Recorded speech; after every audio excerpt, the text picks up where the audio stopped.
Summoners, I feel like there's magic in the air this week, and there's art in my inbox. Now the second one I can prove. In fact, this week's creations were so talented and incredible that I had a hard time telling if they were real.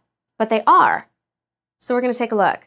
It appears that Monarch Kogma won the hearts of Agnieszka and Azot to such an extent that they made a plushie of him out of felt. What's unusual about this one is the emphasis on the proboscis. You don't really see that with Kogma a lot. So we all know about my love for void creatures, but the fact that you guys just keep making cool stuff about it too just kind of feeds my love. So we're far enough into the year that almost everybody has started school again. In this fan art from Korea, summoner DDKSJ shows us that Amumu returned to school as well, with less than optimal results. If I had to deliver bad news when my mom was holding a knife, I would be crying too.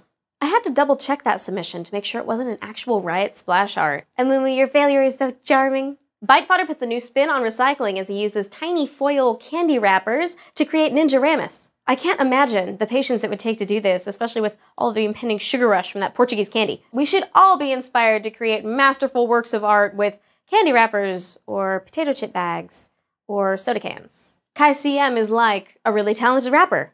In this parody, he can prove it. Nasus light, dynamite with the slightly strikes, purifying light and heightens the way this titan bites, straight from height, where I learned to play him right, creator of the sand's hands, making haters pray for life. This was another one of those submissions that I had to double check to see if it was as awesome as it seemed to be. And it is! It's all parody and it's all his. So it's pretty lucky to get a winning streak in League of Legends. Oh, it isn't. You wanna bet? 10winstreak.com does just that, where people can stream games of them aiming for a 10-win streak, all to raise money for charity. In fact, quite a few Rioters put their skills to the test there, so you can tune in, donate to charity, and watch them gaming for good fortune. Runkugi creates magic with Morgana in the moonlight. I realized something about this entry. It's that the eyes just draw you in and make you forget that she's going to shackle and kill you. The eyes say, shh, you're not standing on tormented soil. Very dangerous, that entry. Use with care. And I have looked unto the Summoner's Rift, and lo, it was devoid of Vega Greybeard figurines. Until now. Mezus sculpts with a vengeance and creates an ancient, tiny master of evil.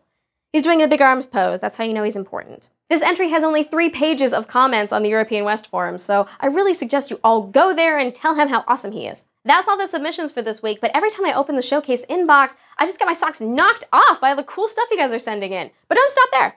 We want even more log creations sent in, of course with your summoner name, so people can identify you when you play Dominion with them. Speaking of that, you have been playing Dominion, right? Because I would love to see more Dominion-themed entries coming in. I'm not sure how you would go about doing that, but that's kind of your thing, isn't it? All right, I'm gonna do a little magic here. Scribear. Oh my god, it worked. Are you serious? Okay, no, click the little button, and I think I summoned a whole bunch of Riot videos. Let me try one more time. Pollux levis. That means you should be really inclined to click the like button. I learned that on the internet. Until next time, summoners, turn litter into treasure. And don't underestimate the power of magic. And build some MR for all this magic going around. And we'll see you next week.